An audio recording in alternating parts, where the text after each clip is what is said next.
여호와께서 여호수아에게 이르시되 내 손에 잡은 단창을 들어 아이를 가리키라. 내가 이 성읍을 내 손에 넘겨주리라. 여호수아가 그의 손에 잡은 단창을 들어 그 성읍을 가리키니 그의 손을 드는 순간에 복병이 그들의 자리에서 급히 일어나 성읍으로 달려 들어가서 점령하고 곧 성읍에 불을 놓았더라. 아이 사람이 뒤를 돌아본즉 그 성읍의 연기가 하늘에 닿은 것이 보이니 이 길로도 저 길로도 도망할 수 없이 되었고 광야로 도망하던 이스라엘 백성은 그 추격하던 자에게로 돌아섰더라. 여호수아와 온 이스라엘이 그 복병이 성읍을 점령함과 성읍의 연기가 오름을 보고 다시 돌이켜 아이 사람들을 쳐 죽이고 복병도 성읍에서 나와 그들을 치매 그들이 이스라엘 중간에 든지라. 어떤 사람들은 이쪽에서 어떤 사람들은 저쪽에서 쳐 죽여서 한 사람도 남거나 도망하지 못하게 하였고 아이 왕을 사로잡아 여호수아 앞으로 끌어왔더라. 이스라엘이 자기들을 광야로 추격하던 모든 아이 주민을 들에서 죽이되 그들을 다 칼날에 엎드러지게 하여 진멸하기를 마치고 온 이스라엘이 아이로 돌아와서 칼날로 죽이매 그날에 엎드러진 아이 사람들은 남녀가 모두 12,000명이라. 아이 주민들을 진멸하여 바치기까지 여호수아가 단창을 잡아든 손을 거두지 아니하였고 오직 그 성읍의 가축과 노력한 것은 여호와께서 여호수아에게 명령하신 대로 이스라엘이 탈취하였더라. 이에 여호수아가 아이를 불살라 그것으로 영원한 무더기를 만들었더니 오늘까지 황폐하였으며 그가 또 아이 왕을 저녁 때까지 나무에 달았다가 해질 때에 명령하여 그의 시체를 나무에서 내려 그 성문 어귀에 던지고 그 위에 돌로 큰 무더기를 쌓았더니 그것이 오늘까지 있더라. 그때 여호수아가 이스라엘의 하나님 여호와를 위하여 에발산에 한 제단을 쌓았으니 이는 여호와의 종 모세가 이스라엘 자손에게 명령한 것과 모세의 율법책에 기록된 대로 쇠 연장으로 다듬지 아니한 새 돌로 만든 제단이라.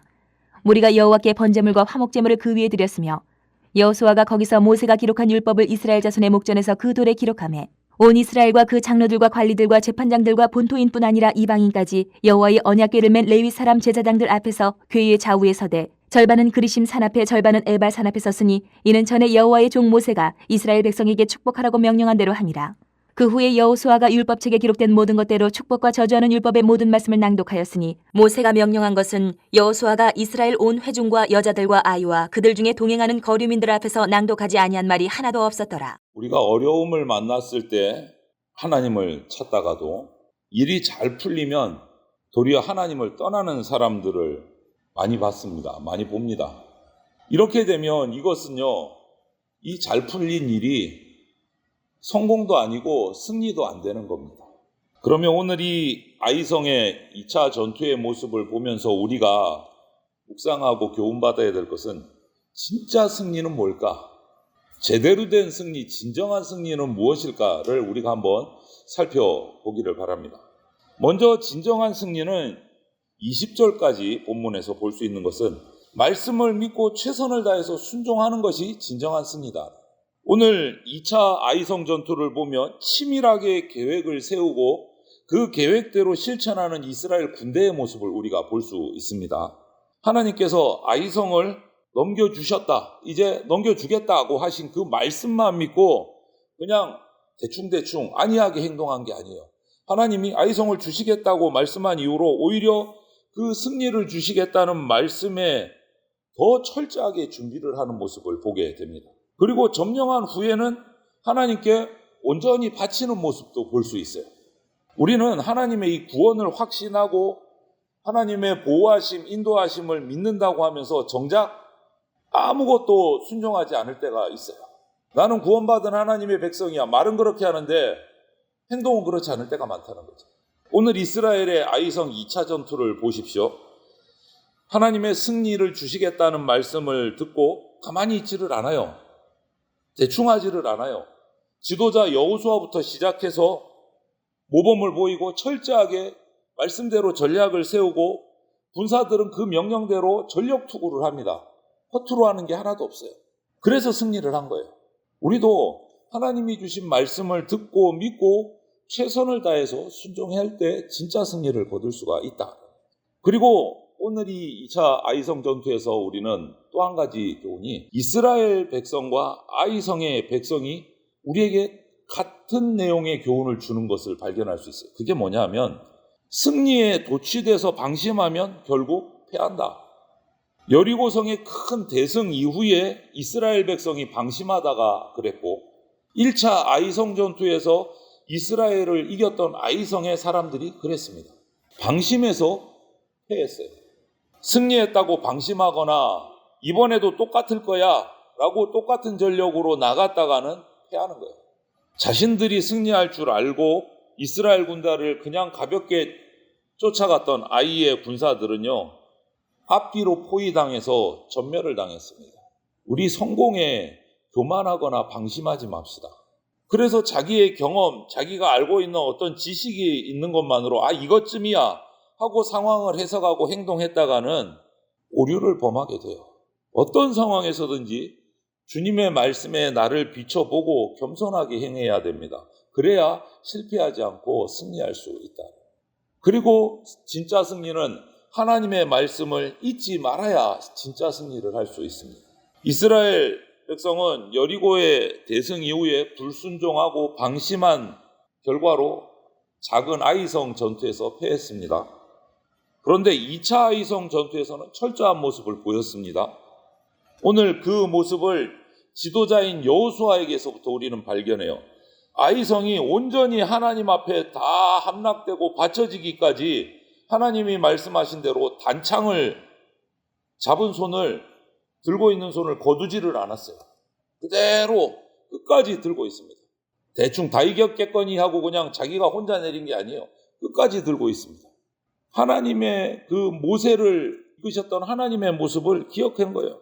하나님의 놀라운 섭리에 따라 승리한 이후에도 말씀 그대로 따르는 그 하나님의 모습을 잊지 않는 거예요. 모세의 모습을 잊지 않는 거예요. 그것이 승리의 비결이기 때문에 끝까지 말씀에 순종하는 거예요. 끝까지. 여러분, 하나님이 우리에게 무엇을 말씀하셨는지 또 어떻게 인도해 주셨는지를 잊지 않고 계속 그대로 가야 돼요. 과거의 성공에 그냥 도취돼서 하나님의 은혜를 잊어버리고 자기 마음대로 이제는 이렇게 해도 돼 라고 멋대로 행동하면 정말 비참한 결과가 우리에게 다가옵니다. 그리고 30절부터 32절에서 우리가 더 중요하게 봐야 될 것은 승리한 것으로 끝이냐? 아니요. 승리한 그 다음이 중요합니다. 승리한 그 다음. 이스라엘은 이렇게 아이성과의 두 번째 전쟁에서 철저하게 준비하고 마지막까지 하나님의 명령대로 순종해서 승리를 거뒀어요. 승전했습니다. 그런데 승리 이유가 중요합니다. 여리고성에서도 놀라운 승리를 거뒀지만 그 다음 불순종, 방심, 승리한 이후에 그것 때문에 괴로움을 당했어요. 비참한 모습이 생겼어요. 그런데 그때와는 달리 이번 아이성 두 번째 전투에서는 승리한 후의 모습을 보십시오. 에발산에서 하나님을 위해서 제단을 쌓고 제사를 드립니다. 그 제사의 모든 과정을 모세의 율법에 기록된 대로 다 지켜 행해요. 번제와 화목제를 드리고 율법을 돌에 기록하기까지 합니다. 승리한 이후에 방심하지 않는 거예요. 하나님의 말씀은 정말 세세토록 변하지 않습니다. 이스라엘이 불순종하고 타락했을 때 어려움을 겪었다라는 것을 우리가 기억해야 돼요. 흔들리지 않고 항상 주님께 순종하는 그런 성도가 되시기를 바랍니다. 그리고 그 제사로 끝났습니까? 아니요. 여호수아가 모세의 율법에 기록된 축복과 저주의 말씀을 그 이스라엘 백성들에게 다 낭독을 해요. 한 번 더 읽어서 들려주는 거예요. 말씀을 또 기억하는 거예요. 그리고 이스라엘 백성 가운데 함께 거류하고 있는 이방인들에게도 다 들려줍니다. 대표적인 이방인이 누가 있습니까? 라합의 가족들도 있어요.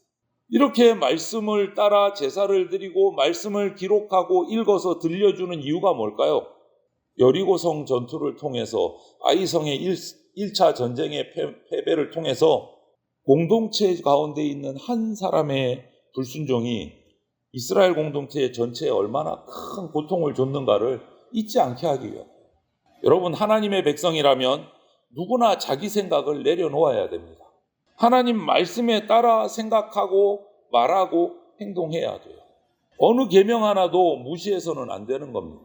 자기 마음대로 행동하는 것이 하나님 말씀을 따라 행하는 것보다 더 좋다, 그런 경우는 없습니다. 이것은 100%, 200% 확실합니다. 세월이 많이 흘러도 바뀌어도 하나님의 말씀은 변하지 않습니다. 진리의 말씀이기 때문에. 말씀을 순종하는 자에게 하나님은 진정한 승리를 주십니다. 진정한 승리를 이루는 방법을 잊지 마시기 바랍니다.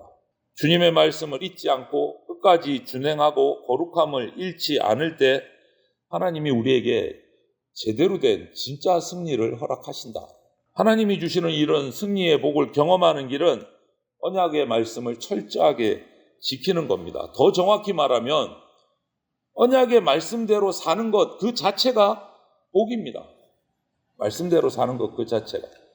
그래서 저와 여러분들이 오늘도 주의 말씀을 따라서 살아서 복의 근원이 되시고 복의 통로가 되시는 그러한 진짜 승리를 맛보는 아름다운 주의 백성들이 다 되시기를 주님의 이름으로 축원을 드립니다.